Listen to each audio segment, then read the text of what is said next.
ગોડાદરા વિસ્તારમાં મોપેડની બેટરીમાં બ્લાસ્ટને લઈ પ્રસરેલી આગ ગેસ સિલિન્ડરમાં લાગી। ઘર બહાર મૂકેલી બાઇકમાં ચાર્જિંગ વખતે થયો બ્લાસ્ટ। 4 લોકો આગના કારણે દાઝી ગયા। બેટરીમાં બ્લાસ્ટ બાદ આગ પ્રસરીને ગેસ સિલિન્ડર સુધી પહોંચી। સુરતના ગોડાદરામાં મોપેડ બેટરીને લઈ ચાર્જમાં મૂકવામાં આવ્યું હતું, જેમાં પહેલા બેટરીમાં બ્લાસ્ટ થયો અને ત્યારબાદ આગ લાગી। આ આગ એટલી પ્રસરી કે ઘરમાં રહેલી સિલિન્ડર સુધી આગ પહોંચી અને તેમાં પણ બ્લાસ્ટ થયો, જેના કારણે ઘરમાં રહેતા 4 લોકો ગંભીર રીતે દાઝ્યા હતા। તેમને તાત્કાલિક સારવાર હેઠળ હોસ્પિટલ ખસેડવામાં આવ્યા હતા। ગેસ સિલિન્ડરમાં પણ થયો બ્લાસ્ટ। બેટરીના કારણે લાગેલી આગ ગેસ સિલિન્ડર સુધી પહોંચી હતી અને ધડાકો એવો થયો કે મકાનનો દરવાજો અને બારીના કાચ પણ તૂટી ગયા હતા। મકાનની નીચે લાગેલી આગને પગલે બીજા માળ પર રહેતા 4 લોકો ફસાયા હતા અને તેમને બચાવાયા હતા।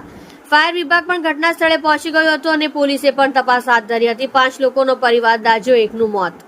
મૃતકનું નામ મહિમા દોલારામ સિરાવી, ઉંમર વર્ષ 18। દાઝી ગયેલો સભ્યો દોલારામ જસારામ સિરવી, ઉંમર વર્ષ 46। મહિમાના પિતા ચંપાબેન દોલારામ સિરવી, ઉંમર વર્ષ 42। ચિરાગભાઈ દોલારામ સિરવી, ઉંમર વર્ષ 8। દેવિકા દોલારામ સિરવી, ઉંમર વર્ષ 14 ને સારવાર માટે હોસ્પિટલ ખસેડવામાં આવ્યા છે।